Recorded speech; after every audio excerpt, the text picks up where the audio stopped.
Okay, welcome students for our ICAI Commerce Wizard Talent Test class. Uh, as you know, this is conducted for 9th and 10th students separately, 11th and 12th separate exam, and then the college people, students, this exam is separate. So primarily you should, all of you are in 11th, 12th, so you have to go through your economics, commerce, that is, they call it as business studies, and then accountancy, and little bit of, your aptitude. These are things which you should be very thorough with. So last class we had seen, 1 minute, we had seen a small PPT on economics. So we said economics, it talks about, are you able to see the screen? Yes, sir. Okay. So we said economics, it talks about scarcity of resources. Resources could be raw materials, resources could be money, resources could be land, building, and resources could be anything. So we always have a scarcity of resources, and with that resource we are trying to produce some item, value added items, to meet the requirements of the public. So there are two activities will be there. One is the production, other one is distribution. Just producing something is not sufficient. It has to be distributed. It should go to the places of the people, wherever the customer is there. அப்போ தான் அது யூஸ்ஃபுல்லாக இருக்கும். So that is நிறைய நம்ம food ஐட்டம்ஸில் இந்தியாவில் ரொம்ப அநியாயம் என்ன தெரியுமா, ரொம்ப வேதனைக்குரிய. We produce plenty of quantity. We are self sufficient in production of food grains. But எல்லாருக்கும் ஃபுட்டு கிடைக்குதா சந்தானா? நம்ம self sufficient in production of food grain, எல்லாருக்கும் ஃபுட்டு கிடைக்குதா? No, sir. அப்போ என்ன ப்ராப்ளம் அப்படின்னு கேட்டால், one is the distribution problem, other one is affordability problem, and it is even டிஸ்ட்ரிபியூஷனாக இருக்கணும். டிஸ்ட்ரிபியூஷன்னா எந்த டைமில் அங்கே ஃபுட்டு தேவையோ அங்கே அது இருக்கணும். அது இருக்காது. ஒரு டைமில் எக்கச்சக்கமாக இருக்கும், அப்புறம் ஒரு டைம் இருக்காது. அதனால தான் தக்காளி விலை என்ன ஆகுது, ஒரு டைம் எவ்வளோ ரூபா, 100 போயிடுதா ஒரு கிலோ. ரேணுகாவுக்கெல்லாம் தெரியும், இதெல்லாம் 100 போயிடும். சம்டைம்ஸ் பார்த்தா வெறும் 10 இருக்கும். பார்த்துருக்கீங்களா ரேணுகா? Yes, sir. ஆமாம். அது so this uneven distribution also is a very big problem. Okay, அது மாதிரி. அப்புறம் நிறைய பேர் தக்காளி எல்லாம் கொஞ்சம் ரோடில் கொட்டுவாங்க. They don't know what to do. யார் வாங்குறதுக்கு ஒருத்தர் இல்லைன்னு. அது கூட நான் I am working simultaneously on a small project, how to make thakkali famous, how to promote thakkali. I think சந்தானாவுக்கு தெரியும். ஒரு போஸ்டர் போட்ட ஞாபகம் இருக்கா சந்தானா, தக்காளி பற்றி? சார் ஞாபகம் இருக்கா? Good evening. யார் இது? புவனேஷா. Okay, good. ஸோ அந்த போஸ்டர்லாம் போட்டது பிகாஸ் த தக்காளி இஸ் ஆக்சுவலி கெட்டிங் வேஸ்டட். அது மாதிரி எல்லாமே ஆனியன் நிறைய இதெல்லாம். Okay, let's go to the subject. So we have the economy has got 3 sectors. One is called the primary sector, secondary sector, tertiary sector. Primary sector என்னன்னா agriculture. Secondary sector நம்முடைய manufacturing அதெல்லாம் வரும். Tertiary sector நம்ம trading, services அதெல்லாம் வரும். அப்புறம் குட்ஸ்லேயே நம்ம விதவிதமாக குட்ஸ் 3 வகையாக பிரிக்கலாம். ஒன்று வந்து கன்சியூமர் குட்ஸ், அடுத்தது இண்டஸ்ட்ரியல் குட்ஸ், அடுத்தது சர்வீசஸ். கன்சியூமர் குட்ஸை 2ஆக பிரிக்கலாம். Consumer durable and non durable. உங்கள் ஃப்ரிட்ஜு, வாஷிங் மிஷின் இதெல்லாம் டூரபிள் குட்ஸ், பிகாஸ் அது ரொம்ப நாள் நிலச்சிருக்கும். The duration that is available for services for a longer period. Non durables காய்கறி அதெல்லாம் கொஞ்ச நாளில் அது அழுகிடும் இல்லையா, அது நான் டியூரபிள்ஸ்ன்னு பேர். அடுத்தது இண்டஸ்ட்ரியல் குட்ஸ். இண்டஸ்ட்ரியல் குட்ஸில் capital goods. 1 minute. Yeah, industrial குட்ஸில் 3ஆக பிரிக்கலாம். Capital goods, raw materials, consumables. Capital குட்ஸ்னால் மிஷினரி அதெல்லாம் இருக்குது கேபிட்டல் குட்ஸ். ரா மெட்டீரியல்னால் அந்த பொருள், எந்த பொருள் நம்ம பண்ணணுமோ அது. இப்போ பிளாஸ்டிக் பண்ணணும்னா தென் அந்த plastic granules is the raw material. இப்போ நம்ம இரும்பு பண்ணணும்னா நம்ம அயன் ஓர் அல்லது iron rod will be the raw material. So likewise the raw materials அது. Consumables means that while producing you will be consuming many things. You will be consuming some welding rods, you will be consuming some chemicals, you will be consuming many other items. That is called consumables. Services, wide range of services are there. Sila services வந்து like hotel, restaurants, or some entertainment, or consultancy services like education. இதெல்லாமே சர்வீசஸில் வரும். இந்த distinction உங்களுக்கு தெரியணும். இப்போ ஒரு சர்வீசஸை வந்து அந்த குவாலிட்டியை முதலே அசஸ் பண்ணுறது கஷ்டம். ஒரு சார் வந்து நல்லா சொல்லிக் கொடுப்பாரா இல்லையான்னு எப்படி கண்டுபிடிக்கிறது? ஒரு படம் நல்லா இருக்குமா இல்லையான்னு எப்படி கண்டுபிடிக்கிறது பார்க்காம? சொல்லுங்க பார்க்கலாம் ரேணுகா. ஒரு படம் வருது, யாரும் பார்க்கல, நல்லா இருக்குமா இல்லையான்னு எப்படி எப்படி கண்டுபிடிக்கிறது? Quality of the service. Review sir. ரிவ்யூன்னு யாரோ ஒருத்தர் பார்த்தா தான் ரிவ்யூ வரும். யாருமே பார்க்கல. கரெக்டு. Review right. ட்ரைலர் அதுமே யாரோ ஒருத்தர் பார்க்கணும். பார்க்காம எப்படி ஒரு ஒரு ஒரு படம் நல்லா இருக்குமா இல்லைன்னு எப்படி சொல்கிறது? நம்ம எல்லாரும் சொல்கிறோம், இந்த ஒரு படம் வந்து நல்லா இருக்கும் நல்லா இருக்காதுன்னு சொல்கிறோம். பார்க்காமையே, ரிவ்யூ பார்க்காம, யார் பார்த்தவங்களோட பேசாமையே நம்மளே சொல்கிறோம். ஒருத்தருமே பார்க்குற உலகத்தில். ஆனால் அவங்க வந்து நல்லா இருக்குன்னு. இப்போ பாகுபலிங்கிற இப்போ என்ன புதுசாக என்ன வந்தது? பிஎஸ்ஆ, பொன்னியின் செல்வன், அது நல்லா இருக்குன்னு எல்லாரும் சொன்னாங்க. எப்படி? பார்க்காமையே சொன்னாங்க. எப்படி? ஒன்று வந்து அந்த ஸ்டோரியாக இருக்கலாம், இல்லை அது எடுக்கிற டைரக்டராக இருக்கலாம், அது நடித்த நடிகர்களாக இருக்கலாம். இதெல்லாம் வச்சுட்டு ஒரு ஒரு தோராயமாக ஓகே மணிரத்னம் எடுத்தால் நல்லாயிருக்கும், இவர் மியூசிக் போட்டால் நல்லாயிருக்கும் அப்படிங்கிறத வச்சு நம்ம கண்டுபிடிப்போம். பட் ஆக்சுவலாக அது நம்ம போய் பார்க்கும்போது உண்மையான குவாலிட்டி நம்ம பார்ப்போம். உண்மையான குவாலிட்டி. ஒரு பார்பர் இருக்கார், அதாவது ஹேர் கட்டிங் பண்ணுற சலூன், அவர் நல்லா கட் பண்ணுறாரா இல்லையான்னு எப்படி கண்டுபிடிக்கிறது? யாரோ ஒருத்தர் அந்த மற்ற கஸ்டமர் சொல்கிறத வச்சு நம்ம போய் பார்க்கலாம். போய் நம்ம கட் பண்ணும்போது ஒழுக்கமாக கட் பண்ணுறாரான்னு பார்த்தா தான் ஆக்சுவல் குவாலிட்டி தெரியும். ஓகே. ஸோ சர்வீசஸ் வந்து ஒரு ட்ரிக்கி ஒரு விஷயம் அப்படிங்கிறக்காக சொல்ல வரேன். அதெல்லாம் உங்கள் புக்கில் இருக்குது.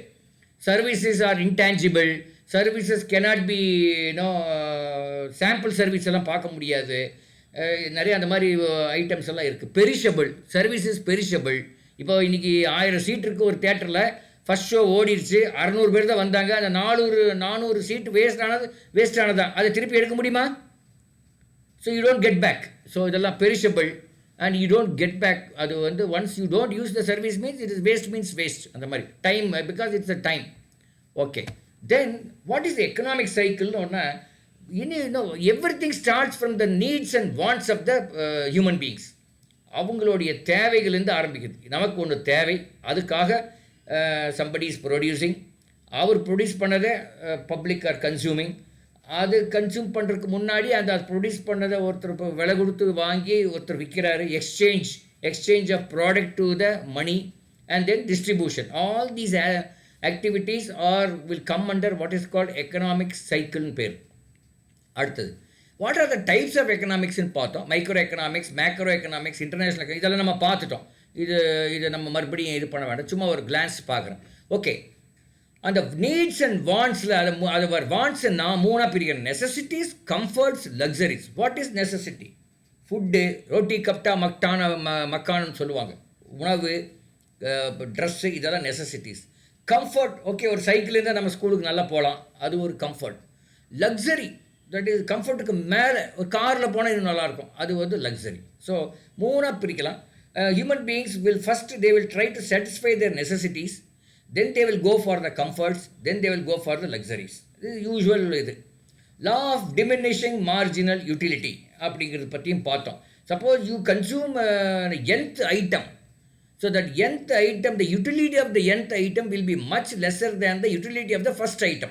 That is the meaning of law of diminishing marginal utility in பேரு. Law of demand. What is law of demand? அவங்க அதிகமா எதிர்பார்க்கறது சார். இல்லை நீ உங்களுக்கு தெரியறதுக்கு வாய்ப்பு இல்லை mister Puvi. You are a child. இந்த சப்ஜெக்ட் பொறுத்தவரை யூ ஆர் எ சைல்டு. அவங்க ரேணுகா சொல்லுவாங்க law of demand. when the price increases, demand will demand increase ஆகுமா? நல்லா பாருங்க, டிக்ரீஸ் ஆகும். ப்ரைஸ் அதிகமான இப்போ தக்காளி வந்து 100 ரூபா இருக்கும்போது உங்கள் அம்மா என்ன பண்ணுவாங்க? சரி 1 கிலோ வாங்கட்டின்னு ஒரு 1/2 கிலோ வாங்கி இன்றைக்கி தக்காளி ரசம் பண்ண வேண்டாம், புளி ரசம் பண்ணிடலாம், தக்காளி ஏதோ சிலதுக்கு மட்டும் யூஸ் பண்ணிக்கலாம் அப்படின்னு ஒரு முடிவு பண்ணுவாங்க. தக்காளி நிறைய இருக்கும்போது தக்காளி ரசம் பண்ணுவாங்க, தக்காளி கிச்சடி பண்ணுவாங்க, தக்காளி சாப்பாடு பண்ணுவாங்க, தக்காளி சட்னி கூட பண்ணுவாங்க, என்னென்னமோ பண்ணுவாங்க. So the law of demand is when the price increases, the demand comes down. So this is the one of the fundamental இது. Elasticity of demand அப்படின்னா how much it increases, how much the demand comes down when the price increases. For every 1 rupee increase in the price how much is the reduction of demand அப்படிங்கிறத elasticity of டிமாண்டுன்னு பேர். Elasticity of டிமாண்டுன்னு பேர். இப்போது உணவுப் பொருள் இருக்குதுன்னு வச்சுங்க. உணவுப் பொருள் சாப்பாடு இப்போ ஒரு வெளி கடையில் இப்போ சாப்பிட்டா 70 ரூபாயா? இப்போ எவ்வளோ கடையில் சாப்பாடு மீல்ஸ் 80 ரூபாயா? யாரும் வெளியெல்லாம் போய் சாப்பிட்டதில்ல நீங்களாம், சின்ன குழந்தைங்க இல்லையா? Normally 80 to 100 rupees. சரி, இப்போ திடீர்னு ஒரு கடைக்காரர் 20 ரூபா சாப்பாடுன்னா ரேணுகா 3 times சாப்பிட முடியுமா? சாப்பிட முடியுமா? முடியாது இல்லையா? ப்ரைஸ் கம்மியானதுனால டிமாண்ட் அதிகமாகுமா? நம்ம சாப்பிட முடியுமா? முடியாது. சில பொருள்கள் நம்ம அப்படி பண்ண முடியாது. சில பொருள்கள் நம்ம அந்த மாதிரி அதிகமாக கூட கன்சியூம் பண்ணலாம். அதுக்கும் ஒரு லிமிட் இருக்கும். ஸோ அந்த எலாஸ்டிசிட்டி ஆஃப் டிமாண்டை வந்து இதெல்லாம் வச்சு நம்ம பேசுகிறது elasticity of demand. Then production analysis. What are the factors of production? Produce பண்ணணும்னா என்னென்ன ஃபேக்டர்ஸ் நம்ம we should have? What are the things we should have? We should have land, அப்புறம் லேபரர்ஸ் வேணும், தொழிலாளர்கள் வேணும், கேபிட்டல் தட் இஸ் மணி வேணும், land வாங்குறதுக்கும் building கட்டுறதுக்கும் raw material வாங்குறதுக்கும் சம்பளம் கொடுக்குறதுக்கு வேணும். Then you need a organisational setup. Setup பண்ணால் அதில் வந்து ஒர்க்கர்ஸ் இருப்பாங்க, அதுக்கு மேலே சூப்பர்வைசர் இருப்பார், அதுக்கு மேலே சூப்பர்வைஸ் பண்ணுறதுக்கு என்ஜினியர் இருப்பார், அப்புறம் ஒரு மேனேஜர் இருப்பார், அப்புறம் ஒரு எம்டி இருப்பார் இல்லையா? அந்த ஆர்கனைசேஷன் அந்த அளவு அந்த என்டர்பிரைஸ் வேணும். எல்லாரும் எல்லாம் போய் பண்ணிட முடியாது, பண்ணாலும் அது சரியாக ஒர்க் அவுட் ஆகாது. Okay, right. அதுதான் அந்த 4 factors of production. Okay, then இதில் total product, marginal product, average, அது நம்ம பின்னாடி வரும். அது நம்ம பின்னாடி வரும், because we need to look at something else. அடுத்து சப்ளை பாருங்கள். இப்போ டிமாண்ட் பார்த்தோம், சப்ளை பாருங்கள். சப்ளை இதே மாதிரி தான். சப்ளை எப்படின்னா எலாஸ்டிசிட்டி ஆஃப் சப்ளை இருக்குது. சப்ளை அதிகமானதுனால உங்களுக்கு கன்சம்ஷன் அதிகமாகிடாது. எல்லாம் எக்கச்சக்கமாக கிடைக்கிது. தக்காளிங்கிறதுக்காக கன்சம்ஷன் ரொம்ப அதிகமாக பண்ண முடியும், கொஞ்சம் அதிகமாகும், ரொம்பலாம் அதிகமாகாது. அப்போது இன்னொன்று எக்கானமிஸ் ஆஃப் ஸ்கேல் எப்படின்னா, ஒரு பொருளை ஒரு 10 பொருள் பண்ணுறதுக்கும் 1,00,000 பொருள் பண்ணுறதுக்கும் என்ன வித்தியாசம்? ஒரு கம்பெனியில் ஒரு பொருள் 10 பொருள் பண்ணுறாங்க, சின்ன கம்பெனி. பெரிய கம்பெனியில் அதே பொருளை 1,00,000 பொருள் பண்ணுறாங்க, என்ன ஆகும்? எது காசு கம்மியாக இருக்கும்? 1,00,000 பண்ணுற இடத்துல தான் அந்த காஸ்ட்டு கம்மியாக இருக்கும். அதுக்கு பேர் எக்கானமிஸ் ஆஃப் ஸ்கேல் பேர். when the scale of operation is big or more, then the cost of production comes down அப்படின்னு ஒரு இது இருக்குது. அது மாதிரி ஒரு இது நாட் எக்கனாமிக்ஸ் ஆஃப் ஸ்கேல். இது ப்ரொடக்ஷனில் மட்டும் இல்லை, ஒரு விற்கிற இடத்துல கூட அப்படி தான். நீங்கள் அதான் 2 எடுத்தால் 1 ஃப்ரீ எல்லாம் சொல்கிறாங்க இல்லையா? 4 எடுத்தால் 1 ஃப்ரீ, கேள்விப்பட்டிருக்கீங்களா இதெல்லாம்? Yes sir. அப்புறம் எங்கள் பையன் சின்னதாக இருக்கும்போது, இந்த புவி விட சின்னதாக, இந்த புவனேஷ் விட சின்னதாக, அவங்க தம்பி கிஷோர் மாதிரி இருக்கும்போது நான் கடைக்கு கூப்பிட்டு போவேன். அங்கே போய் அவன் போகணுன்னு கேட்பான். ஏதோ ஒன்று வாங்கினா ஏதோ ஒன்று ஃப்ரீயாக கொடுப்பாங்க. அப்போ ஒரு ஸ்டிக்கர் ஃப்ரீயாக கொடுப்பாங்க, அதெல்லாம் கொடுப்பாங்க. அப்புறம் ஒரு நாள் கேட்டான், அண்ணாச்சி அப்போ எங்கள் ஊர்லலாம் கடைக்காரர் அண்ணாச்சின்னு தான் சொல்லுவாங்க. அண்ணாச்சி எதை வாங்கினா கடையே ஃப்ரீயாக கொடுப்பீங்க, முதல்ல அது சொல்லுங்கள் அப்படின்ட்டான். அந்த ஆள் சீரியஸ் சிஸ்டர். அப்போது ஏதோ ஒன்று வாங்கினா ஒன்று ஃப்ரீயாக கொடுக்குறீங்க, எதை வாங்கினா கடை ஃபுல்லாக ஃப்ரீயாக கொடுப்பீங்க அப்படின்னு கேட்டான். அப்போ சின்னதாக இருக்கும்போது. ஸோ இதெல்லாம் I am just getting recalling the things that have happened in my life. Okay, let's go to அடுத்தது காமர்ஸ் பற்றி கொஞ்சம் பார்த்துட்டு அப்புறம் அகெயின் நம்ம டீட்டெயிலாக இதில் போய்க்கலாம். 1 minute. Where is this? ஏன் இந்த காமர்ஸ் பற்றி போகிறேன் அப்படின்னா, உங்கள் லாஸ்ட் டைம் அந்த கொஷின் பேப்பர் பார்க்கும்போது நம்ம காமர்ஸையும் பார்த்தோம். நம்ம கொஞ்சம் பார்த்த பிறகு அப்புறம் கொஷின் பேப்பர் போனால் ஈஸியாக இருக்குங்கிறக்காக. காமர்ஸ் அப்படின்னா உங்கள் எக்ஸாமில் பிஸ்னஸ் ஸ்டடீஸ்ன்னு சொல்கிறாங்க. காமர்ஸ் என்ன, வர்த்தகம் அப்படின்னு பேர் தமிழில். கரெக்டான பேர் வர்த்தகம். கேள்விப்பட்டிருக்கீங்களா சந்தானா? வர்த்தகம்னு கேள்விப்பட்டிருக்கியா? Yes sir. ட்ரேடுன்னு சொல்லுவாங்க, அல்லது காமர்ஸ்ன்னு சொல்கிறது உண்டு, வர்த்தகம் அப்படின்னு சொல்கிறது உண்டு. ஜஸ்ட் உங்களுக்கு புரியிருக்காக சொல்கிறேன். ஒரு காலத்தில் இந்த பணமெல்லாம் இல்லாத காலங்களில் பார்ட்டர் சிஸ்டம்னு ஒன்று இருந்தது. அதுக்கு தமிழ் என்ன பேர்? பண்டமாற்று முறை அப்படின்னு பேர். அப்படின்னு என்ன அர்த்தம்னா, அந்த பண்டமாற்று முறை உள்ள சில முக்கியமான அந்த அம்சம் என்னன்னு பார்த்தா,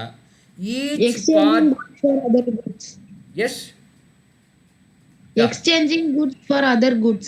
Correct. It is you exchange your goods and get goods from the other person, whatever goods you want. அதில் 3 ஃபண்டமெண்டலாக 3 கான்செப்ட் இருக்கணும், 3 ரிக்குவயர்மெண்ட் இருக்கு. ஒன்று வந்து each party to barter must have surplus stocks for the trade to take place.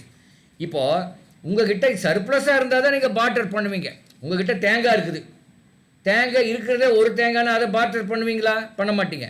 ஆனால் அப்போ 10 தேங்காய் இருக்குன்னா போதும், எனக்கு 3 தேங்காய் போதும், 7 தேங்காவை கொடுத்துட்டு நான் வேறு எதாவது கருவேப்பிலை வாங்கிக்கிறேன் அப்படின்னு நீங்கள் அதை வாங்கிக்கலாம், அல்லது வேறு ஏதோ வாங்கிக்கிறேன், காய்கறி வாங்கிக்கிறேன்னு வாங்கிக்கலாம். So you should have a surplus stock உங்ககிட்ட இருக்கணும். அதான் fundamentally you need to have this. இது எக்ஸாம் பாயிண்ட் ஆஃப் வியூ, இந்த பாயிண்ட்ஸ் எல்லாம் ரொம்ப முக்கியம் ரேணுகா.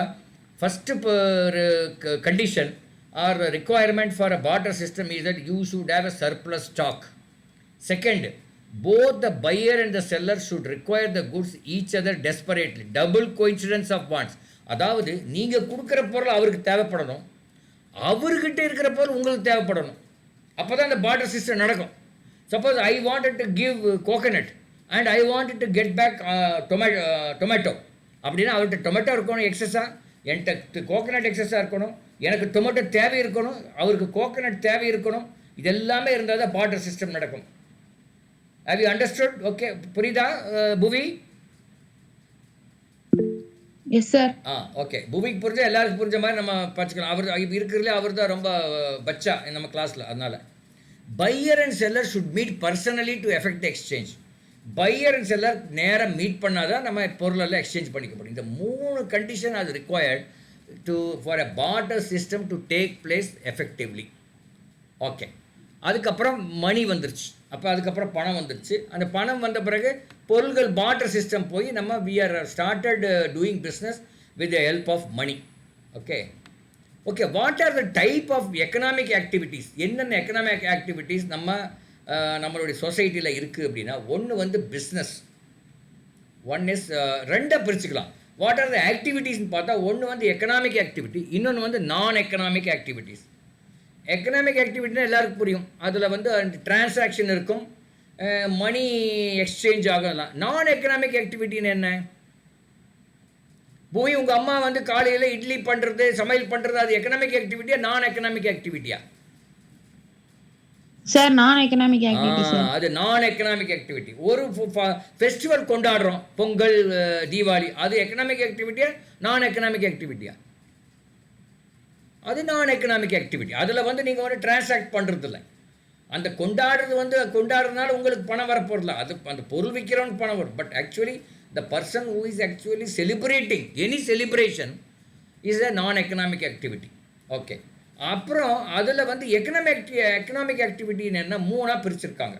உங்கள் எக்ஸாம் பாயிண்ட் ஆஃப் வியூ சொல்கிறேன், உங்கள் புக்கில் இருக்கிற வச்சு நான் சொல்கிறேன். ஒன்று வந்து business, other one is profession, third is employment. என்ன வித்தியாசம் அப்படின்னா, யாருக்காவது சொல்ல முடியுமா? புவி சொல்லுங்க பார்க்கலாம். பிஸ்னஸ், ப்ரொஃபஷன், எம்ப்ளாய்மெண்ட், 3க்கு என்ன வித்தியாசம்?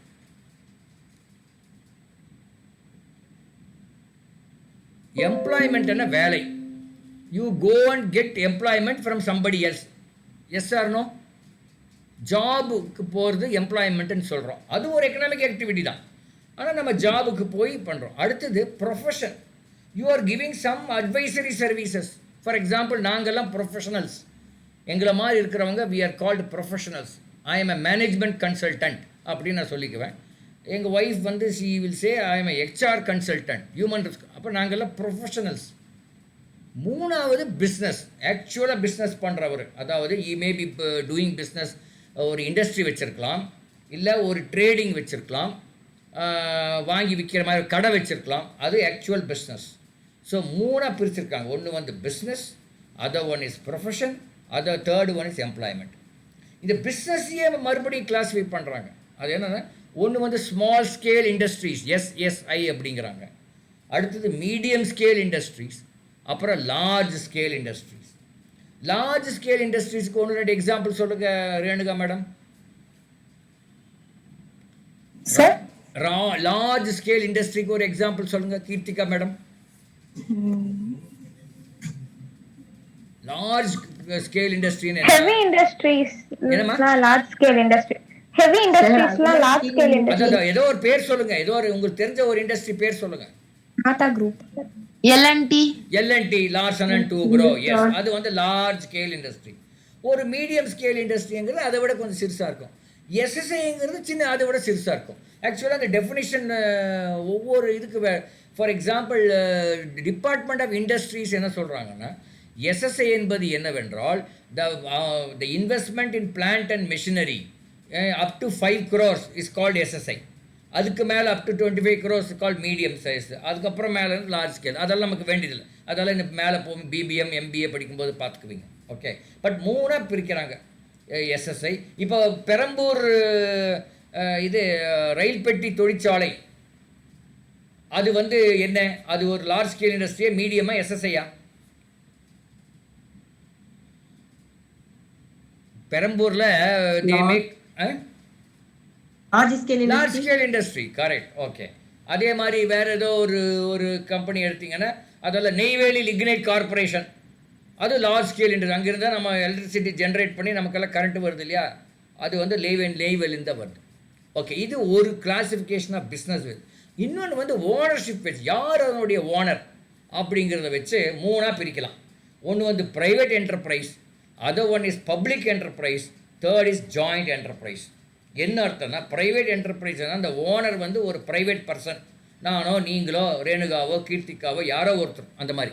பப்ளிக் என்டர்பிரைஸ்னா அது வந்து government is the owner, government பணம் போட்டு அது செய்வாங்க. இப்போ நெய்வேல் லிக்னைட் கார்பரேஷன் வந்து public enterprise because the investor is central government and state government சேர்ந்து பண்ண விஷயம் அது. இப்போ ஜாயிண்ட் என்டர்பிரைஸ்னா சில இண்டஸ்ட்ரி வந்து 2 பேரும் சேர்ந்து பண்ணுவாங்க. அதாவது இப்போ கவர்மெண்ட் ஒரு 40% 45% பணம் போட்டிருக்கோம், ப்ரைவேட் ஒரு 55% பணம் போட்டிருக்கோம்.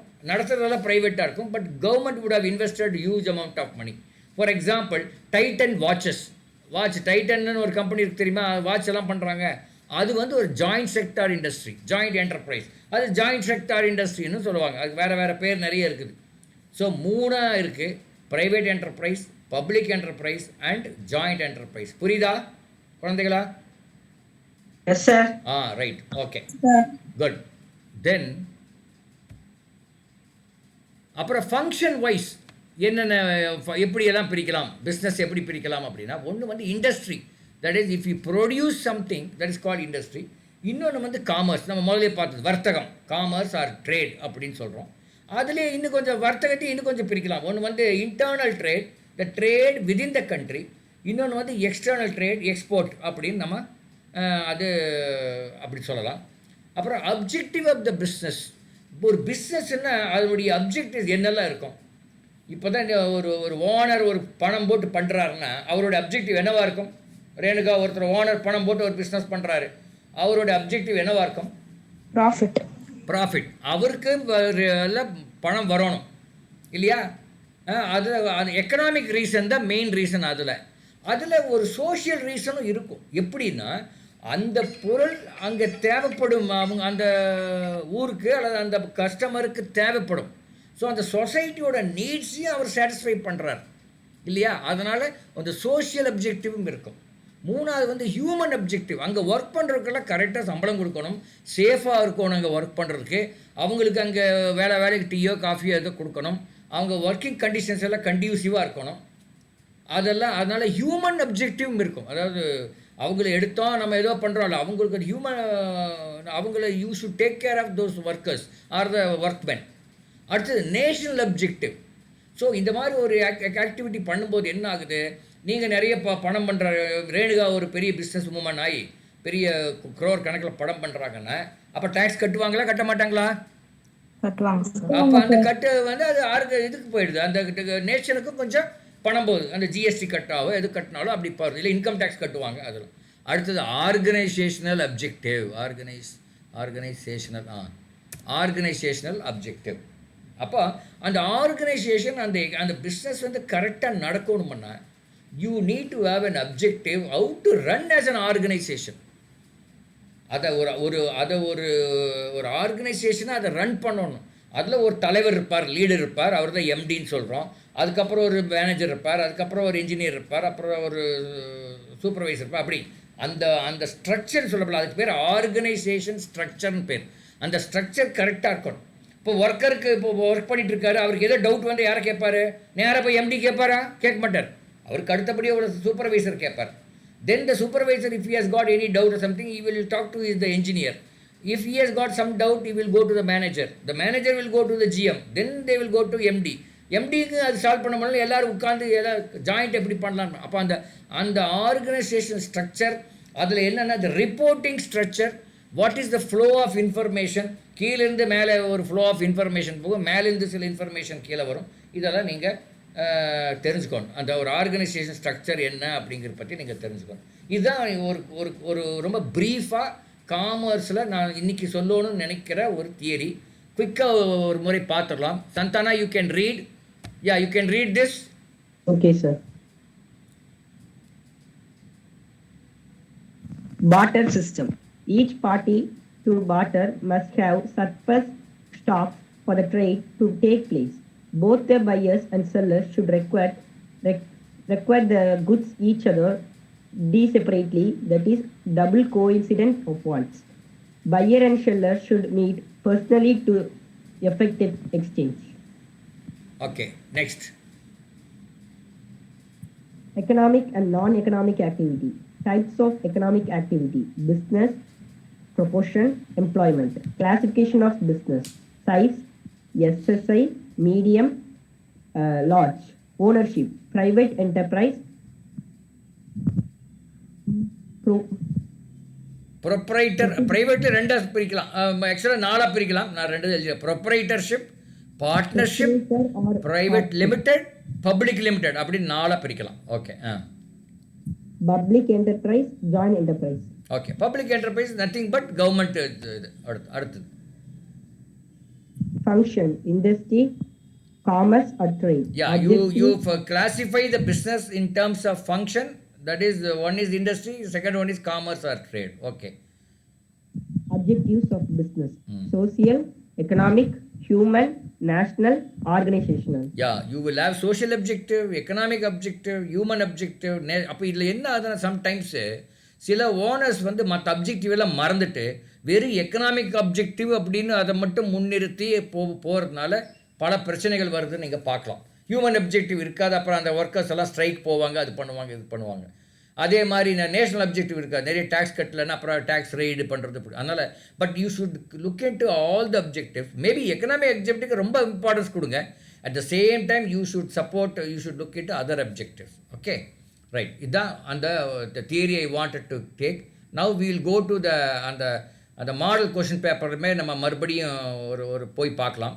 இன்னும் என்ன மாதிரி கேள்விகள் இருக்குது அப்படின்னு நம்ம கொஞ்சம் பார்க்கலாமா குழந்தைகளா? Yeah, okay. நம்ம ஒரு கிளாஸில் ஒரு பாதி இப்படி பாதி அப்படி பண்ணலாம்.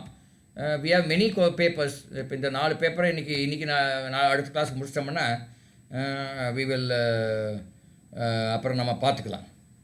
Okay, good. ஸோ இதை நம்ம கொஞ்சம் முதலே பார்த்துட்டோம் சில கேள்வியெல்லாம். Economics. National income is stock flow static concept, none of the above அப்படின்னு கொடுத்துருக்காங்க. நேஷ்னல் இன்கம் என்பது அந்த நாட்டில் இருக்கிற அத்தனை பேருடைய இன்கத்தையும் கூட்டினா என்ன வருதோ அதுதான் அந்த நேஷ்னல் இன்கம். அது ஸ்டாட்டிக்காக இருக்குமா டைனமிக்காக இருக்குமா? அதுக்கு டைனமிக்காக தான் இருக்கும், அது மாறிட்டே இருக்கும். National income today at 7 hours 22 minutes எவ்வளோ இருக்கோ அதே 7 hours 23 minutesல வேறு மாதிரி இருக்கும் இல்லையா? அது வந்து ஸ்டாட்டிக் கிடையாது. It is not a stock, it is not a flow, none of these என்பது தான் ஆன்சர் அதுக்கு. ஓகே, அடுத்தது balance of payment deficit can be removed. என்ன பேலன்ஸ் ஆஃப் பேமெண்ட்னு என்ன? ஐ திங்க் அவங்க ரேணுகாவோ கீர்த்திகாவோ யாரோ ஒருத்தர் சொல்லுவாங்க. பேலன்ஸ் ஆஃப் பேமெண்ட் என்றால் என்ன? நம்ம எக்ஸ்போர்ட் பண்ணும்போது பண்ற பேமெண்ட் தான் பேலன்ஸ் ஆஃப் பேமெண்ட் சொல்லுவாங்க. ஓகே, அதில் சின்ன ஒரு கரெக்ஷன் இருக்குது. அவங்க பாதி டச் பண்ணிட்டாங்க. அதாவது நம்ம எக்ஸ்போர்ட் பண்ணும்போது நமக்கு டாலர்லேயோ அல்லது ஒரு ஃபாரின் எக்ஸ்சேஞ்ச் கொடுத்து நம்மக்கிட்ட அவங்க பொருள் வாங்குறாங்க. யாரும் நம்ம எக்ஸ்போர்ட் பண்ணும்போது அவர் பணம் கொடுத்து நம்ம பொருள் வாங்குறாரு. நம்ம இம்போர்ட் பண்ணும்போது நம்ம அவருக்கு பணம் கொடுத்து நம்ம பொருள் வாங்குகிறோம். இப்போது எக்ஸ்போர்ட் அதிகமாக இருந்து இம்போர்ட் குறைவாக இருந்தால் அப்போ நமக்கு இந்த பேலன்ஸ் ஆஃப் பேமெண்ட் வந்து ப்ராப்ளம் வராது. நம்மக்கிட்ட நிறைய டாலர் இருக்கும். இப்போ ஏன் டாலர் சொல்கிறோன்னா, that is the widely accepted currency in the world. எந்த ஒரு இம்போர்ட் எக்ஸ்போர்ட் பண்ணாலும் டாலரில் தான் அவன் பேமெண்ட் கேட்பான். நம்மளும் டாலரில் தான் நம்ம பேமெண்ட் கேட்போம் அவங்ககிட்ட. அதனால் இப்போ பேலன்ஸ் ஆஃப் பேமெண்ட்டு சர்ப்ளஸ்ன்னு என்ன அர்த்தம்னா, நம்ம நிறைய எக்ஸ்போர்ட் பண்ணுறோம், கம்மியாக இம்போர்ட் பண்ணுறோம். பட் என்ன சொல்லிக்கலாம், பேலன்ஸ் ஆஃப் பேமெண்ட் டெஃபிசிட் என்ன குறைபாடு அப்படின்னு என்ன பண்ணுறோம், நிறைய இம்போர்ட் பண்ணுறோம், கம்மியாக எக்ஸ்போர்ட் பண்ணுறோம். இதை வந்து ரிமூவ் பண்ணுறதுக்கு என்ன பண்ணணும்னு கேட்குறாங்க. அப்போ எக்ஸ்போர்ட் ப்ரொமோஷன் பண்ணணுமா? எஸ். இம்போர்ட் சப்ஸ்டியூஷன் பண்ணணுமா? எஸ். டிவேல்யூவேஷன் ஆஃப் கரன்சியும் பண்ணணும். அது நம்ம அது ஏன் டிவேல்யூவேஷன் கரன்சி பண்ணணும் நம்ம இன்னொரு நாள் எடுப்போம். இப்போதைக்கு அது எக்ஸ் இருந்துங்க. அப்போ all of the above is the answer for this. சரியா? ஹலோ. ஓகே. அது ஏன் அந்த கரன்சி நம்ம டிவேல்யூ பண்ணணுங்கிறது நம்ம இன்னொரு கிளாஸில் அது வேறு சில ஃபண்டமெண்டல்ஸ் எடுத்தால் தான் உங்களுக்கு புரியும். அதனால் அது இப்போ நம்ம தள்ளி போட்டுடலாம். இங்கே பாருங்க. an initial third question. இது இப்போ புவி படிக்க கண்ணா. Okay, sir. An initial deposit of rupees 5,000 result in a multiply expansion of credit to 1 lakh. 1 lakh. What is the value of money multiplier? What is the value of money multiplier? எவ்வளோ?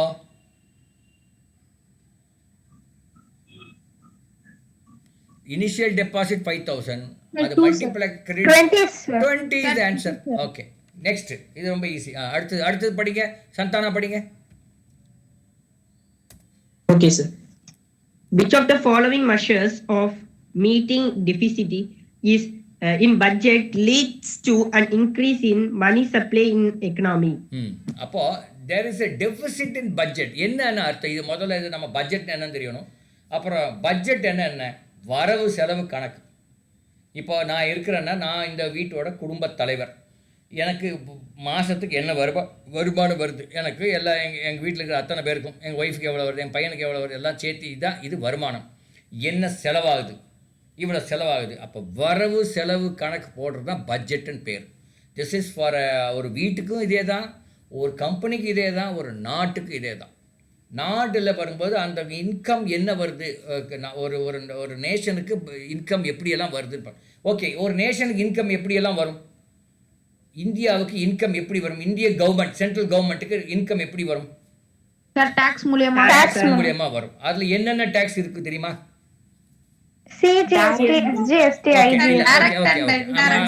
அந்த names அது ரெண்டா முதல்ல Prada பிரிச்சு direct and indirect டாக்ஸ்னு ஒன்று இருக்கு. சரியா? Direct tax என்பது, சப்போஸ் ரேணுகா வந்து ஒரு பெரிய பிஸ்னஸ் உமன் ஆகி அவங்க வந்து ஏமா இன்கம் வெல்த் டேக்ஸ். ஆமாம், இன்கம் உண்டான அந்த டேக்ஸ், இன்கம் டேக்ஸ்ன்னு சொல்லுவாங்க இல்லையா, அல்லது வெல்த் டேக்ஸ்ன்னு சொல்லுவாங்க இல்லையா, அதுக்கு பேர் டைரக்ட் டேக்ஸ்ன்னு பேர். இப்போ நம்ம போய் பெட்ரோல் போடுறோம். பெட்ரோல் போடும்போது டேக்ஸ்ன்னு தனியாக கொடுக்குறதில்ல. பெட்ரோல் 105 ரூபா ஒரு லிட்டர் போடும்போது அதிலே டேக்ஸ் உள்ளே வருது. அது தனியாக ஒன்று பே பண்ணுறதில்ல. இதுக்கு பேர் இன்டைரக்ட் டேக்ஸ்ன்னு பேர். ஸோ 2 டேக்ஸ் இருக்குது, 2 வருமானம் வருது. டைரக்ட் டேக்ஸ், இன்டைரக்ட் டேக்ஸ்ன்னு வருது இல்லையா? ஓகே. இப்போ இந்த இந்த 2 என்ன கேட்டிருக்கேன், which are the following measures of meeting deficit. அப்புறம் என்னென்ன கவர்மெண்ட் செலவு பண்ணுது, எக்கச்சக்கமாக செலவு பண்ணுது. ரோடை மெயின்டைன் பண்ணுது, அப்புறம் சுத்தமாக வைக்குது, அந்த மாதிரி நிறைய செலவு பண்ணுது. அப்புறம் பிடிஎஸில் பப்ளிக் டிஸ்ட்ரிபியூஷன் சிஸ்டத்தில் அரிசி கொடுக்குது, அது கொடுக்குது, நிறைய பண்ணுது கவர்மெண்ட். அதுக்கெல்லாம் செலவு. இதில் அந்த வரவுக்கும் செலவுக்கும் பார்க்கும்போது டெஃபிசிட் உண்டாயிடுது, பற்றாக்குறை உண்டாயிடுது. அதாவது செலவு அதிகம், வரவு குறைவு. அப்படி இருக்கும்போது அதுக்கு பேர் டெஃபிசிட் ஆகிடுது. அதுக்கு பேர் தான் பட்ஜெட் டெஃபிசிட்னு பேர். அப்போது which of the following measures of meeting deficit in budget leads to an increase in money supply in the economy.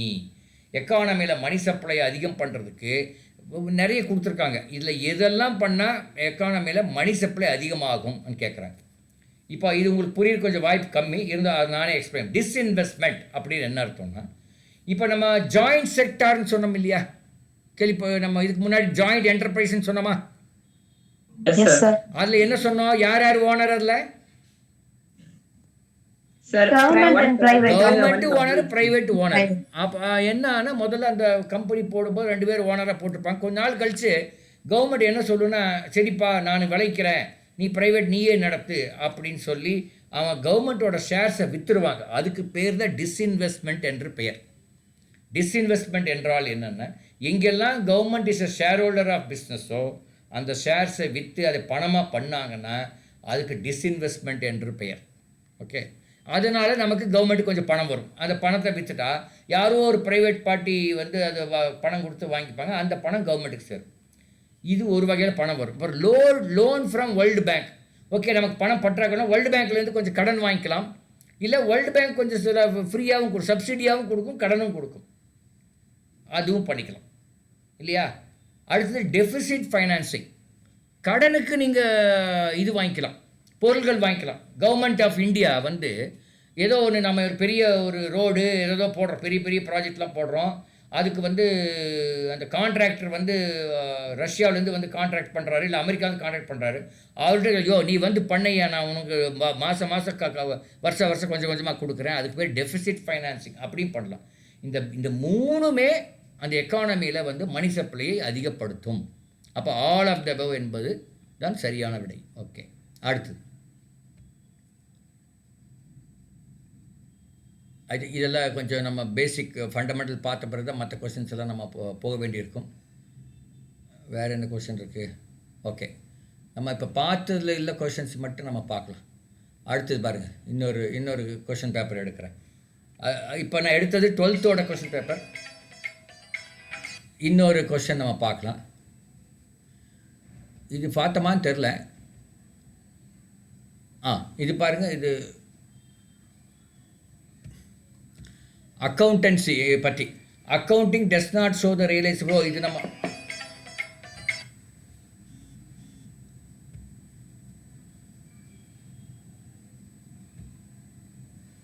Okay, இதில் நம்ம இந்த அக்கௌண்டன்சி அது பார்த்த பிறகு பார்த்துக்கலான்ட்டோம். அது பெட்டர். அது அக்கௌண்டன்சி கொஞ்சம் கிளாஸ் எடுத்த பிறகு பார்க்க சொல்லலாம். இதெல்லாம் நம்ம பார்த்தோம்னு நினைக்கிறேன் கொஞ்சம்.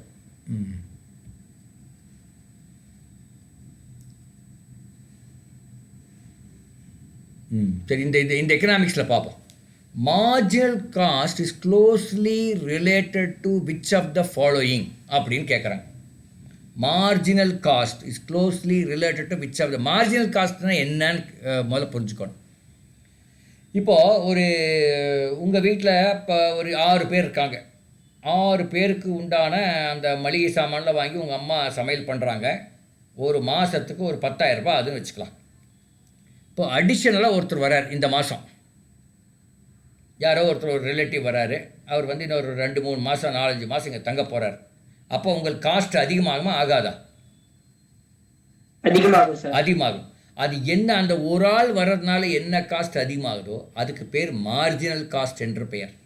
சப்போஸ் 1000 ரூபாய் அதிகமாகுதுன்னு வச்சுக்கலாம். 10,000 11,000 ஆகி போச்சு. அப்போ மார்ஜினல் காஸ்ட் என்ன, எவ்வளோ? 11,000 ரூபாய். இது எதை இப்போ அவர் ஒரு ஆள் வந்ததுனால உங்களுடைய வாடகை அதிகமாகுமா? சார் ஆகாது. வாடகை என்ன, ஃபிக்ஸட் காஸ்ட்டா வேரியபிள் காஸ்ட்டா? Fixed cost. ஃபிக்ஸ்டு காஸ்ட் வந்து அது வேரி ஆகாது. ஒரு ஆள் இப்போ 4 பேர் இருந்தாலும் அதே வாடகை தான், 5 பேர் இருந்தாலும் அதே வாடகை தான். அஃப்கோர்ஸ் 4 பேருங்க 8 பேர் வந்து அந்த வீட்டு ஓனர் வந்து துரத்தி விட்டுருவான், அது வேறு பிரச்சனை. ஆனால் ஒரு 4 பேர் 5 பேர் ஆனால் ஒன்றும் சொல்ல மாட்டான். ஒரு அடிஷ்னல் ஸ்மால் ஒரு எக்ஸ்ட்ரா வேணாலும் பரவாயில்ல, 2 மாதம் 3 மாதத்துக்கான விட்டுருவாங்க. அதனால் உங்களுடைய வாடகை அதிகமாகாது. இந்த fixed cost will not go up. அந்த மார்ஜினல் காஸ்ட் அந்த 1000 ரூபாய் அதிகமாக சொன்னால் அது எதனால் ஆகும்? இந்த வேரியபிள் காஸ்ட்னால் ஆகும் இல்லையா? அதாவது அரிசி கொஞ்சம் அதிகமாக வாங்குவீங்க, பருப்பு கொஞ்சம் அதிகமாக வாங்குவேன், அந்த வேரியபிள் காஸ்ட்னால. அப்போ marginal cost is closely related to which of the following. என்ன, marginal cost is closely related to variable cost. புரியுதா? Hello sir. இப்போ மற்ற 2 எது சார் கொடுத்துருக்காங்கன்னு கேட்கலாம். மணி காஸ்ட் அப்படின்னு கொடுத்துருக்காங்க. என்ன அர்த்தம்னா அது இன்ட்ரெஸ்ட்னு அர்த்தம். மணி காஸ்ட் என்ன அர்த்தம்? ஹலோ, மணி காஸ்ட் அப்படின்னு என்ன அர்த்தம்? மணியோட விலை என்ன அப்படிங்கிற மாதிரி இருக்குது இல்லையா? Yes, sir. மணியோட விலை என்ன? இன்ட்ரெஸ்ட். இப்போ நீங்கள் மணி உங்ககிட்ட இல்லைன்னா போய் பேங்க்கில் கடன் வாங்கினா அவருக்கு இன்ட்ரெஸ்ட் கொடுக்கணும் இல்லையா, வட்டி கொடுக்கணும் இல்லையா, Yes, அதுதான் sir. மணி காஸ்ட். ஆப்பர்ச்சுனிட்டி காஸ்ட் அப்படின்னு என்ன அர்த்தம்னா, இப்போ ரேணுகாவோட அம்மா நினைக்கலாம் 10,000. விட்டு கொடுக்கணும் சார், அதான் ஆப்பர்ச்சுனிட்டி. ஆமாம், நான் ரேணுகா அம்மா நினைக்கலாம் 10,000 ரூபாய் நம்ம செலவு பண்ணிட்டு இருந்தோம், இப்போ ஒருத்தர் வந்திருக்காரு, ரேணுகா அம்மாவோட தம்பி வந்திருக்காரு வச்சுக்கலாம் ஒரு பேச்சு, அப்போ 11,000 ரூபாய் செலவு ஆகுது. இப்போ அந்த 1,000 ரூபாய் நான் எக்ஸ்ட்ரா இங்கே செலவு பண்ணி, இந்த 1,000 ரூபாய் இங்கே எக்ஸ்ட்ரா செலவு பண்ணாமல் அந்த 1,000 ரூபாய் வச்சு நான் ஒரு பிஸ்னஸோ வேறு ஏதோ பண்ணால் எனக்கு ஒரு ப்ராஃபிட் வரும் இல்லையா, அதுக்கு பேர் ஆப்பர்ச்சுனிட்டி காஸ்ட்டுன்னு பேர். அந்த ஆப்பர்ச்சுனிட்டியை நான் மிஸ் பண்ணுறேன், பிகாஸ் அந்த 1,000 ரூபாய் இங்கே போட்டுற முடக்கிடுறேன். சப்போஸ் அங்கே முடக்காமல் இந்த 1,000 ரூபாய் நான் எங்கேயாவது யூஸ் பண்ணேன்னா அதுக்கு ஒரு லாபம் வரும், ஒரு ப்ராஃபிட் வரும், அதுக்கு பேர் ஆப்பர்ச்சுனிட்டி காஸ்ட் என்ற பேர். இல்லை உங்களுக்கு இந்த டெர்மினாலஜி பற்றியெல்லாம் ஒரு அண்டர்ஸ்டாண்டிங் வந்துருச்சுன்னா அப்புறம் நீங்கள் ஈஸியாக நீங்கள் புரிஞ்சுக்கலாம். அடுத்தது கேள்வி, செகண்ட் கொஸ்டின். ஏன் second question? The most efficient form of market, இது பார்த்தோம். பர்ஃபெக்ட் காம்படிஷன் யாரோ சொன்னீங்க, அதுதான் கரெக்டு. அடுத்தது, அதனால் அதை பற்றி நம்ம மறுபடியும் பேச வேண்டாம். Price discrimination will always lead to ஒரு ப்ரைஸ் டிஸ்கிரிமினேஷன் என்னன்னா, ஒரு பொருள் வந்து ஒருத்தருக்கு 10 ரூபா, இன்னொருத்தருக்கு 5 ரூபா தான். அவர் மேபி பிகாஸ் அவர் ஒரு புவர் பர்சனாக இருக்கலாம், இல்லை அவர் ஒரு ப்ரிவிலேஜ்டு கிளாஸாக இருக்கலாம். அதனால் அப்படி இருக்கிறதுனால அதனால் என்ன ஆகுது, இன்க்ரீஸ் இன் அவுட்புட் ஆகுமா? ஆகாது. டிக்ரீஸ் இன் அவுட்புட் ஆகுமா? ஆகாது. No change in output. None of these என்பது தான் நன் ஆஃப் த பவ். அது எதுவுமே ஆகாது. ப்ரைஸ் முன்ன பின்ன ஆகுறதுனால அவுட்புட் அதிகமாகுமா? அந்த கம்பெனியில் அவுட்புட் அதிகமாகுமா? ஆகாது. ஓகே, அடுத்தது, what is meant by demand in economics? இது ரேணுகா படிங்க 4 ஆப்ஷனையும். Quantity demanded of a good, quantity demanded of a good at a given price, certain quantity in the market, quantity produced by the producer. Yeah. So, what is meant by demand in economics அப்படின்னா கண்டிப்பாக சியும் டியும் கிடையாது. Certain quantity இந்த மார்க்கெட்டுங்கிறது கிடையாது. Quantity produce by the produce. அப்போ quantity demanded of a good, அதுதான் நம்ம டிமாண்டுன்னு சொல்கிறோம். ஆனால் அதான் ஏவா பியா அப்படிங்கிற கேள்வி இருக்குது. பி தான் கரெக்ட் ஆன்சர். பிகாஸ் எப்பவுமே ஒரு டிமாண்ட் பற்றி பேசும்போது ப்ரைஸையும் பேசுகிறோம். ஏன்னா இந்த ப்ரைஸில் இப்படி ப்ரைஸ் இப்படி இருந்தால் டிமாண்ட். மட்டன் விலை இன்றைக்கி எவ்வளோ? யாரெல்லாம் மட்டன் சாப்பிட்றவங்க? மட்டன் விலை இன்றைக்கி எவ்வளோ ஒரு கிலோ? 900 சார். 900. ஸோ மட்டன் விலை வந்து 900. ஞாயிற்றுக்கிழமை மட்டன் சாப்பிட்ற அன்றைக்கி தான் நிறைய கடைகள் போடுவாங்க. அப்போது அந்த கடைக்காரனுக்கு தெரியும் இந்த 900 ப்ரைஸ் இருக்கிறதுனால இவ்வளோ டிமாண்டு. இதே மட்டன் விலை வெறும் 600 ரூபாய் இருந்தால் என்ன ஆகும்? டிமாண்ட் அதிகமாக இருக்குமா இருக்காதா? ஆமாம் சார், இன்க்ரீஸ். ஏன்னா அப்போ கோழிலேருந்து எல்லாம் வந்துடுவாங்க. இப்போ ஆக்சுவலாக எல்லாரும் கோழி சாப்பிட்றதுக்கு காரணமே அது மட்டன் விட ரொம்ப சீப் இல்லையா? ஆமே கரெக்ட்? ஆமாம் சார். ஆமாம். ஆக்சுவலாக ஒரு 25 வருஷத்துக்கு முன்னாடி 30 வருஷத்துக்கு முன்னாடியெல்லாம் கோழி இவ்வளோ பாப்புலர் கிடையாது நம்ம ஊரில். மட்டன் தான் பாப்புலர். அன்றைக்கெல்லாம் கோழி இப்படியெல்லாம் ஒரு மாஸ் ப்ரொடக்ஷன்லாம் கிடையாது. கோழி பண்ணைகள்லாம் கிடையாது. அவங்கவுங்க வீட்டில் ஒரு 4 கோழி வச்சுருப்பாங்க, அவ்வளோதான். கோழி பண்ணைகள் வந்த பிறகு எக்கச்சக்கமாக, இதுதான் எக்கானமிஸ் ஆஃப் ஸ்கேலுன்னு சொல்கிறோம். அது வந்து ஒரு பண்ணையிலேயே 1,00,000 கோழி, ஒரு 1 மில்லியன் கோழியெல்லாம் ப்ரொடியூஸ் பண்ணுறாங்க, அதை வளர்க்குறாங்க. அப்போ என்ன ஆகுதுன்னா the cost of production comes down because of the economies of scale. அதனால் உங்களுக்கு இந்த கோழி விலை குறைவாகும். அதனால் என்னாச்சுன்னா மட்டன் விலை அதிகமாக போயிடுச்சு. பிகாஸ் மட்டனுக்கு டிமாண்டும் கம்மி. அது பிகாஸ் அந்த ஆடுகளும் கிடைக்கிறதில்ல. ஆடுகளை யாரும் வளர்க்குறதில்ல. அது மாதிரி ஒரு பண்ணையில் வச்சு ஆடுகளை வளர்க்குறதில்ல. கோழியை ஒரு பண்ணையில் வச்சு வளர்க்குற மாதிரி அது ஒரு பிஸ்னஸ் மாதிரி பண்ணுறதுனால கோழி வளர்க்கும் தொழில் நல்லா வளர்ந்தது. ஆனால் ஆடு வளர்க்கும் தொழில் அவ்வளோ வளரல. அதனால் கோழியோட prices come down. Okay, so அது நீங்கள் பார்க்க, அது ரொம்ப ஒரு இதாக பார்க்கலாம். நம்ம ஊரில் ஒரு கோழி கம்பெனி இருக்குது. நான் சொல்கிறேன் அந்த கோழி கம்பெனி பேர் சுகுணா கோழிகள். கேள்விப்பட்டிருக்கீங்களா? சுகுணா சிக்கன். ஹலோ, அப்படின்னு ஒரு கம்பெனி இருக்குது. அந்த கம்பெனியோடைய டேர்ன் ஓவர் எவ்வளோ தெரியுமா? அது வருஷத்துக்கு எவ்வளோ ரூபா விற்கிறாங்க தெரியுமா கோழியை? கெஸ் பண்ணுங்கள். சுகுணா சிக்கனுங்கிற கம்பெனி வருடத்தில் அவங்களோட டேர்ன் ஓவர் எவ்வளோ, அவங்களுடைய சேல்ஸ் எவ்வளோ? 10 crores இருக்குமா சார்? 10 crore அப்படின்னு நம்ம யார் ரேணுகா சொல்கிறாங்க. அடுத்தது அவங்களுடைய ஹெட் குவார்ட்டர்ஸ் இன் கோயம்புத்தூர். அவங்களுடைய ஆக்சுவலாக உடுமல்பேட் தான் அவங்களுடைய இது. பட் இப்போ கோயம்புத்தூர் ஆஃப்கோர்ஸ் இப்போ எல்லா ஊர்லேயும் இருக்காங்க. அவங்க இல்லாத ஸ்டேட்டே கிடையாது. அவங்களுடைய turnover today is 6,000 crores. எவ்வளோ? 6,000 கோடிக்கு வருஷத்துக்கு கோழி வித்துடுறாங்க அவங்க. So that is the kind of, அது எப்படி இப்போ கோழியே அவ்வளோ ஒரு பெரிய எக்கனாமிக் ஸ்கேல் வந்ததுன்னா எப்படி ஆச்சுன்னா, அவனே எல்லா இடத்துலையும் பண்ணை வைக்கலை. யார் சுகுணா பவுல்ட்ரிக்கார பண்ணை வைக்கலை. அவன் வந்து ரேணுகா மாதிரி ஒரு பிஸ்னஸ் உமனை கூப்பிட்டு, இங்கே பாருங்கம்மா, நீங்கள் ஒரு கோழி பண்ணை வைங்க, நான் கோழியெல்லாம் வாங்கிக்கிறேன் அப்படின்னு சொல்கிறான். அப்போ ரேணுகா என்ன சொல்கிறது, கொஞ்சம் பணம் இருக்குது ரேணுகா கிட்ட, ஒரு ஃபியூ லேக்ஸ் இருக்குது. சரி, இந்த பணத்தை போட்டு ஒரு கோழி பண்ணை வச்சா விற்கிறது பிரச்சனை இல்லை, இந்த ஆள் வந்து வாங்கிக்கிறான். அது மட்டும் இல்லை, சுகுணாக்காரர் என்ன பண்ணுறான், நான் கோழியும் கொடுக்குறேன், அந்த குஞ்சும் கொடுக்குறேன், அந்த குஞ்சுக்கு உண்டான தீனியும் கொடுக்குறேன், அதுக்கான அந்த மருந்துகளும் கொடுக்குறேன், இன்ஜெக்ஷன்லாம் போடணுமா என்னமா போடணுமில்ல, அதுக்கெல்லாம் மருந்தும் கொடுக்குறேன், எல்லாம் நான் கொடுக்குறேன். நீங்கள் ஒன்றும் பணம் கொடுக்க வேண்டாம். நீங்கள் வளர்த்து விற்கும்போது நான் கொடுத்த பணத்தையெல்லாம் கழிச்சிட்டு மீதி மட்டும் உங்களுக்கு கொடுப்பேன் அப்படிங்கிறான். அதனால் என்னாச்சுன்னா, பணம் இல்லாமல் இந்த பிஸ்னஸ் பண்ணுற மாதிரி ஆகிப்போச்சு.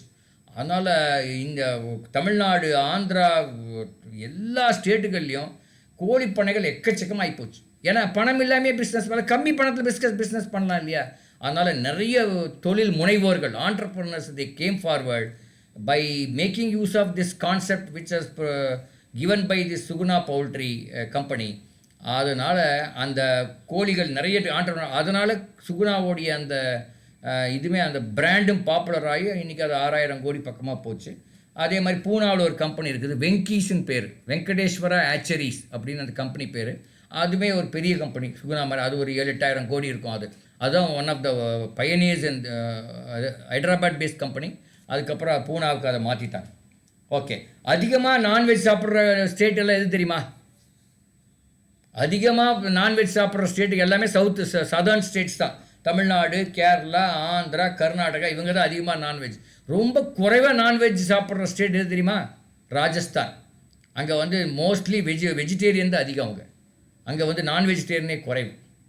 நான் வெஜிடேரியன் அதிகமாக சாப்பிட்றது நம்ம 4 ஸ்டேட்டு, அப்புறம் இது கொஞ்சம் வெஸ்ட் பெங்கால், அந்த மாதிரிலாம் இருக்குது. இப்போ யூபி அங்கெல்லாம் பார்த்தீங்கன்னா அவங்க பிராமின்ஸ், நான் பிராமின்ஸ் கூட அவங்க சாப்பிட மாட்டாங்க, நான்வெஜ் சாப்பிட மாட்டாங்க. பிராமின்ஸ் கண்டிப்பாக சாப்பிட மாட்டாங்க, நான் பிராமின்ஸ் ரொம்ப குறைவாக சாப்பிடுவாங்க, அதிகமாக சாப்பிட மாட்டாங்க. அங்குள்ள முஸ்லீம்ஸ் மட்டும் கொஞ்சம் சாப்பிடுவாங்க. முஸ்லீம் பாப்புலேஷன் நம்ம தான் அதிகம், இங்கே தான் அதிகம். முஸ்லீம் பாப்புலேஷன் இங்கே பார்த்தீங்கன்னா சதர்ன் ஸ்டேட்டில் தான் அதிகம். Christian population only in southern state. Northern state போனீங்கன்னா கிறிஸ்டியனுங்கிற ஒரு கான்செப்டே இல்லைங்க. ஒன்லி இண்டூஸ் கிறிஸ்டியன்ஸ் ரொம்ப குறைவு அங்கே பர்சன்டேஜ். இதெல்லாம் நீங்கள் கொஞ்சம் இந்த எக்கனாமிக்ஸ் படிக்கும்போது, ஒரு இந்திய கண்டத்தில், இந்திய நாட்டில் வந்து டோட்டல் பாப்புலேஷனில் வந்து ஹிந்து பாப்புலேஷன் வந்து ஆல்மோஸ்ட் 80%. அடுத்தது முஸ்லீம் பாப்புலேஷன் இஸ் அபவுட் 18%. பாக்கி இருக்கிற 2% தான் கிறிஸ்டியன்ஸு, ஜெயினு, சிக்கு, சீக்கியர்கள் எல்லாருமே வரவங்க, மொத்தம் 2% தான். ஸோ மொத்தம் 81%, 79% என்னமோ Indus, 18 to 19 is Muslims, and balance 2% தான் மற்றவங்கெல்லாம். ஓகே, இது ஜஸ்ட் நீங்கள் ஜிகே கொஷனாக கூட நீங்கள் வச்சுக்கலாம். ஓகே, அடுத்தது படிங்க. Opportunity cost is also called as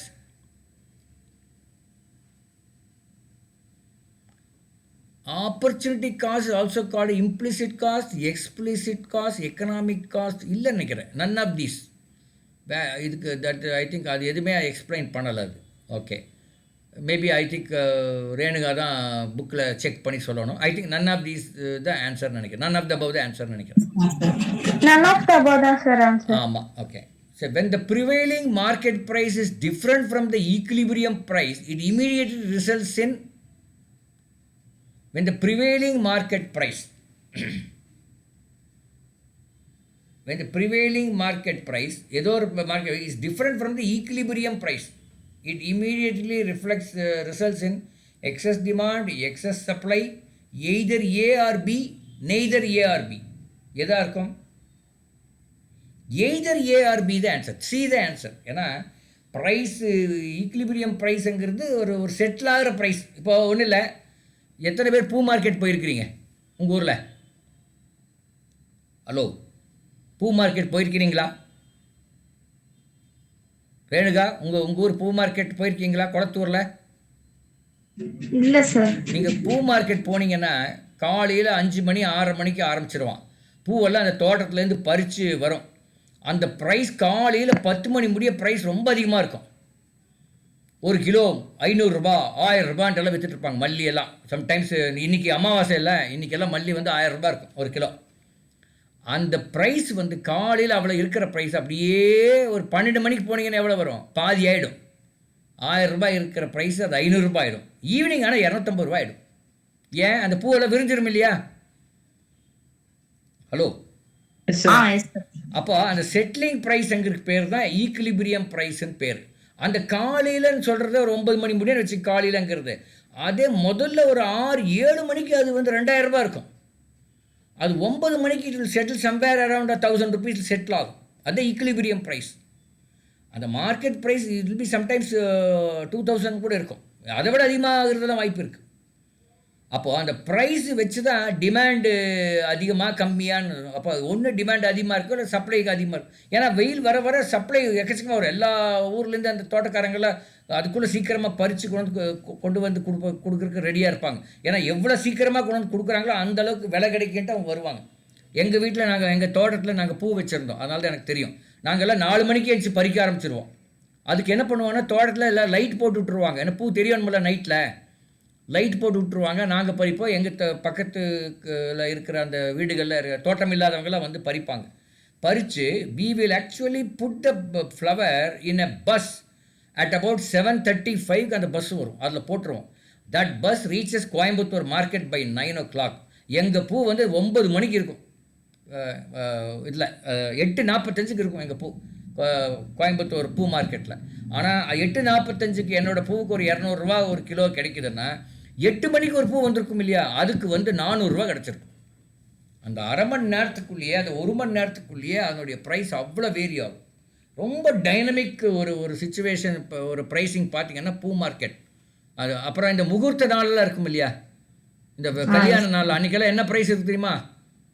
நீங்கள்லாம் ஒரு முழம் வாங்குவீங்களா ரேணுகா? இல்ல சார். இல்லை நீங்கள் பொதுவாக லேடிஸ் எல்லாம் நீங்கள் ஒரு முழம் வாங்கி, ஒரு முழமே 100 ரூபான்னு சொல்லுவான். ஒரு முளைன்னா அந்த கையில் எவ்வளோ தூரம் ஒரு அடி 1.25 அடி, அதே 100 ரூபா அப்படிம்பான். ஆனால் ஒரு முகூர்த்த நாளில், மற்ற நாளில் வெறும் 50 ரூபா அந்த மாதிரி விற்கும்.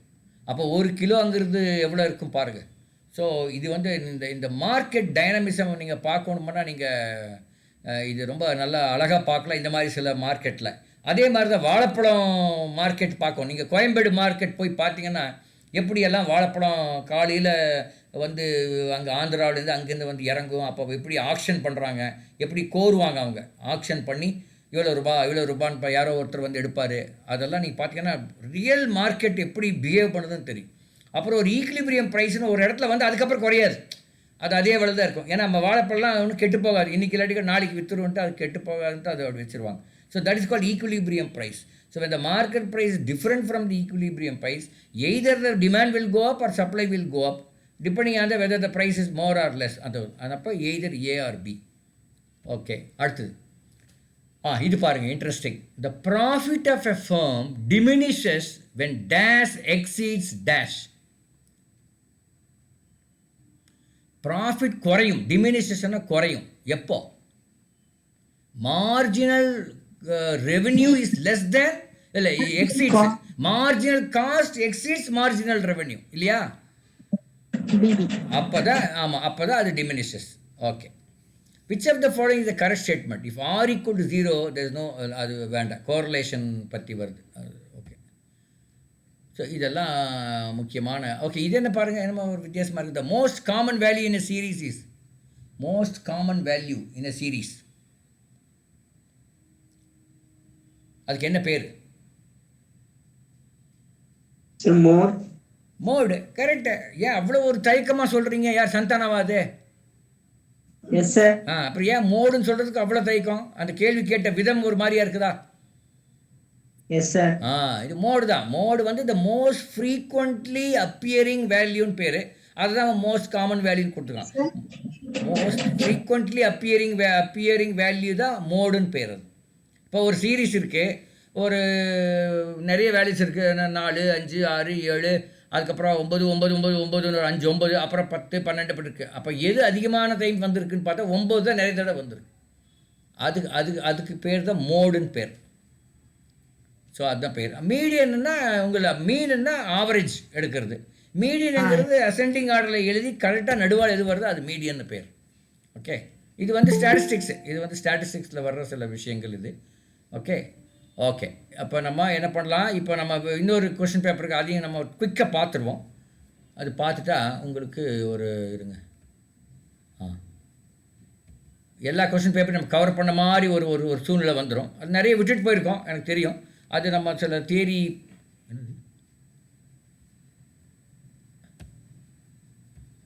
இது வந்து 10th லெவலில் உள்ள ஒரு இது, பட் இருந்தாலும் பார்ப்போம். ஓகே, பிஸ்னஸ் அவேர்னஸ் அப்படின்னு ஒரு கேள்வி இருக்குது. Bhuvi, are you there? Okay, what is the objective, what is the objective of a businessman? To earn the high profit. No okay, high profit ஒன்று நான் இப்போ தான் படித்தோம் என்னென்ன அப்ஜெக்டிவ் இருக்குன்னு. To provide high return to the investors இல்லையா? Investors யார் invest பண்ணியிருக்காங்களோ அவங்களுக்கு ரிட்டர்ன் கொடுக்கணும் இல்லையா, அவங்களுக்கு டிவிடெண்ட் கொடுக்கணும் இல்லையா, அதுவும் வேணும். All the above, sir. All of the above is the answer. Correct. Okay, அடுத்தது அது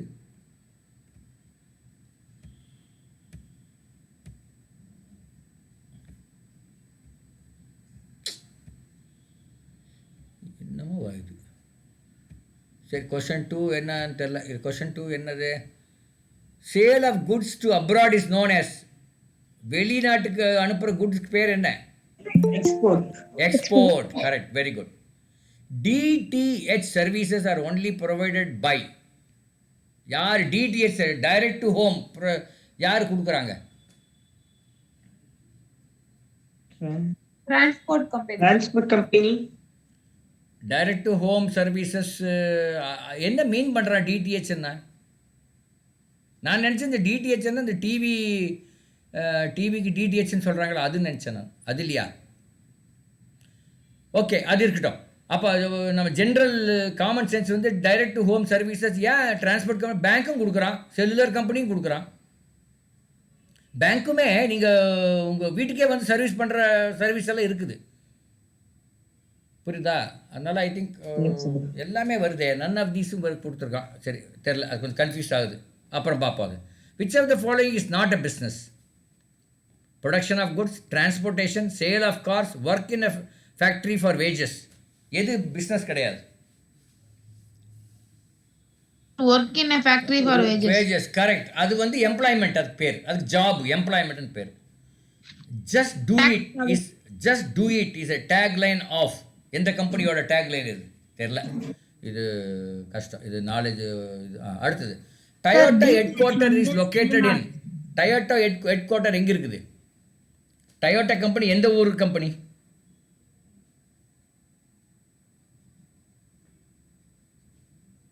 Sir, maybe Tokyo. Yes, it is a Japan company. So Tokyo தான் அது. Who is the founder of Google?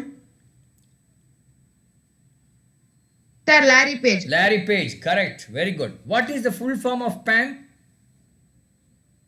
Permanent account number. Permanent account number, very good. அடுத்தது, find the odd one out. Doctors, teachers, engineers, businessmen. Businessman. ஏன் சொல்லு பார்க்கலாம். Sir, மத்த தொழிலாம் யார் சொன்னது? அவர் மட்டும் சொல்லிட்டோம். சார், இவங்கெல்லாம் வந்து சர்வீஸ் பண்றாங்க சார். கரெக்ட், அவங்க எல்லாம் ப்ரொஃபஷனல்ஸ். பிஸ்னஸ்மேன் பிஸ்னஸ் பண்ணுறவர், மற்றவங்க எல்லாம் யார் கால்ட்? ப்ரொஃபஷனல்ஸ். டாக்டர்ஸ், டீச்சர்ஸ் எல்லாம் ஒரு ப்ரொஃபஷன் கொடுக்குறவங்க. Very good.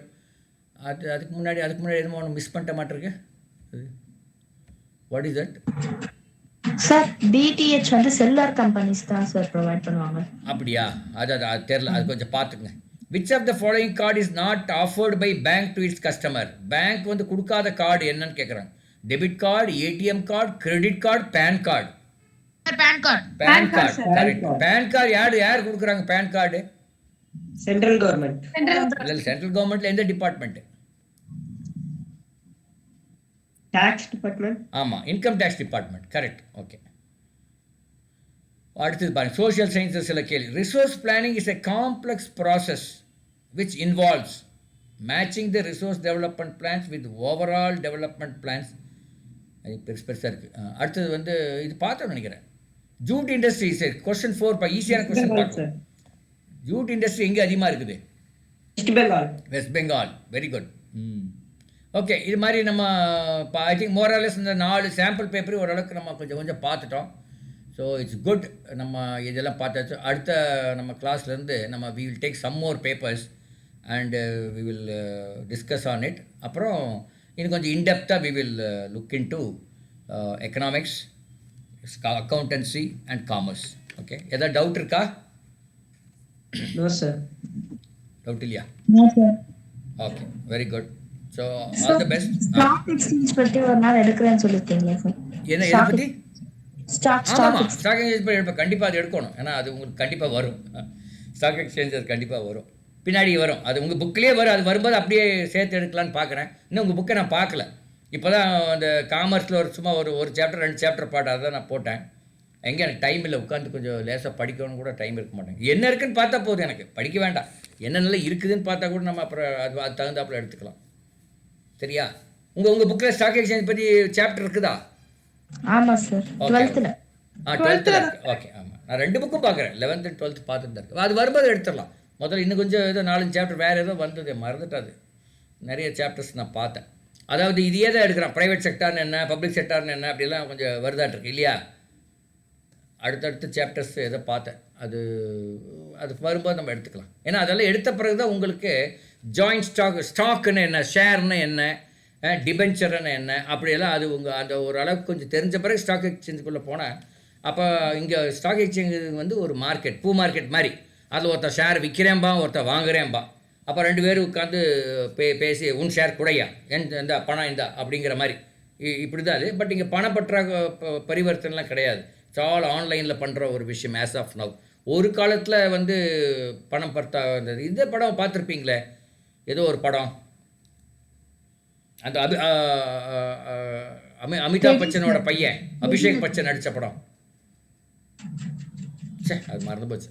அதில் காமிப்பான் எப்படி படம் கூட அதுல காமிப்பாங்க சார். டெடி ஆரியா படம். தெரியா? டெடியா? ஓகே, தெரியல, அது நான் பார்க்கல. இந்த அபிஷேக் பச்சன் படம் தமிழில் வந்தது, அது நான் பார்த்தேன். அதில் அது வரும். எனிவே நம்ம பார்க்கலாம், 1 by 1 நம்ம பார்க்கலாம். Okay, thank you. Will meet again on Sunday. Sunday we will meet. Okay, thank you. Thank you, sir. Thank you.